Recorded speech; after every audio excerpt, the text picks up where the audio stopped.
Good morning students. आज हम लोग बेटा व्याकरण में पढ़ेंगे लिंग। बहुत ही इजी चैप्टर है सब। हाँ, अब जो याद करने वाली बातें हैं आप लोग याद रखिएगा, हम लोग चर्चा कर दे रहे हैं। तो इंग्लिश में क्या कहते हैं लिंग को? जेंडर। जानते हैं भाई?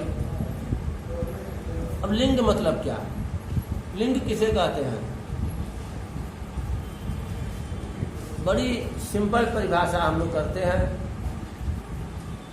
कि पुरुष जाति या स्त्री जाति का ज्ञान कराने वाले शब्दों को लिंग कहते हैं। देखो, संसार में जो भी संज्ञाएं हैं, नाम है तो संज्ञा है, उनको दो ही वर्गों में बांटा गया, पुल्लिंग और स्त्रीलिंग। अकॉर्डिंग टू हिंदी,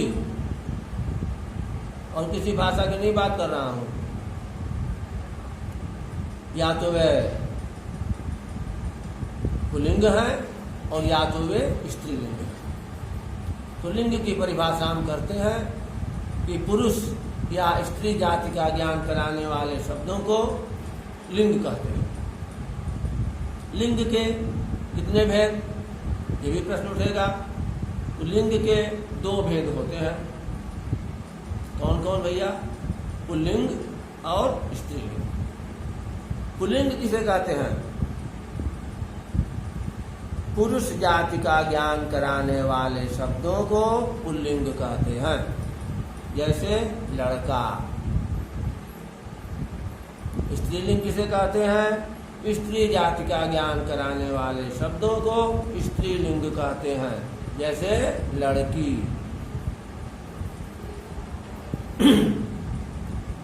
तो यहाँ लड़का लड़की में तो पुल्लिंग स्त्रीलिंग, हाथी हथनी में पुल्लिंग स्त्रीलिंग कर लेंगे, पुरुष स्त्री में कर लेंगे। मतलब लिविंग थिंग्स में लिंग निर्णय बड़ा आसान होता है। लेकिन जो नॉन लिविंग थिंग्स हैं, यानी अप्राणीवाचक शब्दों में थोड़ा लिंग निर्णय करना मायने रखता है। अब उसमें हम वाक्य प्रयोग करते हैं, वाक्य प्रयोग के आधार पर देखते हैं क्या क्रिया कैसी लग रही है, विशेषण विशेष में देखते हैं कि क्या है, संबंध कारक है तो उससे भी देखते हैं, राम का कि राम की। तो कई पहलू हैं, उनसे हम निर्णय करते हैं। और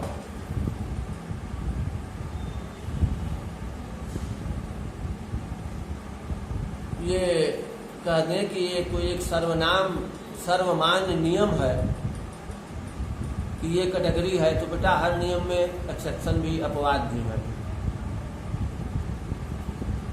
और नियम याद करने पर जल्दी याद नहीं होंगे जब तक उनको बार बार प्रयोग में न लाया जाए। तो आपके हक में यही है कि आपके पास शब्द भंडार हो। नियम तो बुक में दिया ही है, अंडरलाइन भी है, उसकी रीडिंग कर सकते हैं।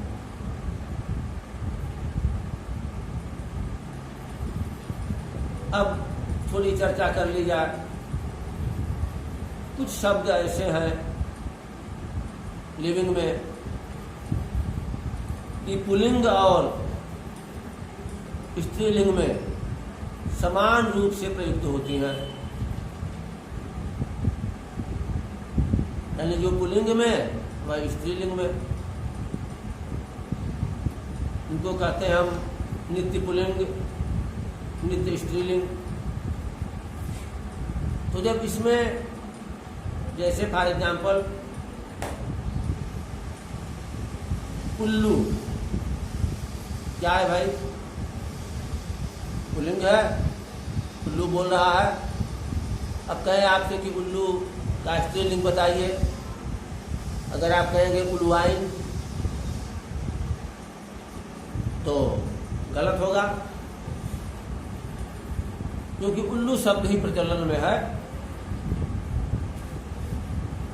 अब हम कहते हैं गिलहरी, कहेंगे कि बताओ गिलहरी कौन सा लिंग है, आप कहेंगे सर स्त्रीलिंग है, गिलहरी बोल रही है। मैं कहूँ कि इसका पुल्लिंग बताओ, अगर तुम कहोगे गिलहरा, मैं कहूँ लोमड़ी, पुल्लिंग बताओ, कहोगे लोमड़ा, तो गलत होगा। तो कुछ शब्द ऐसे हैं कि उनका बस यूज कर दिया गया, हमेशा स्त्रीलिंग में ही यूज किए जाते हैं, हमेशा पुल्लिंग में ही यूज किए जाते हैं। अगर इनका अपोजिट आपसे पूछा जाए तो अगर स्त्रीलिंग है, जैसे कुछ शब्द सदैव स्त्रीलिंग में ही प्रयुक्त होते हैं तो इन्हें नित्य स्त्रीलिंग शब्द कहते हैं। लंबी सूची है, जैसे मछली, छिपकली। तो अगर कहें आपसे कि मछली का पुल्लिंग लिखो तो क्या लिखेंगे? नर मछली।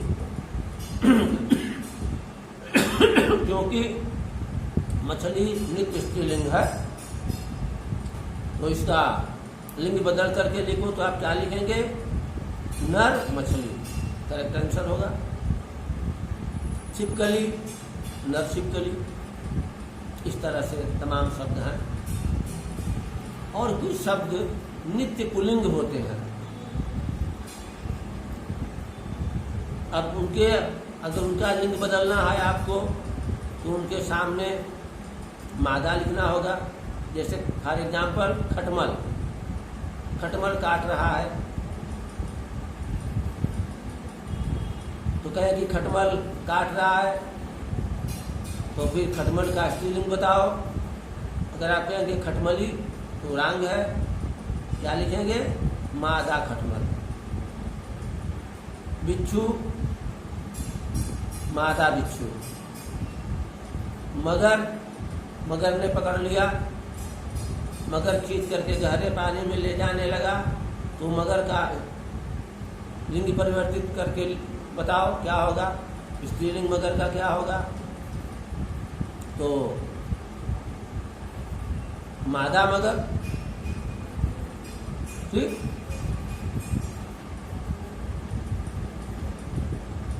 अब आगे पर चलिए।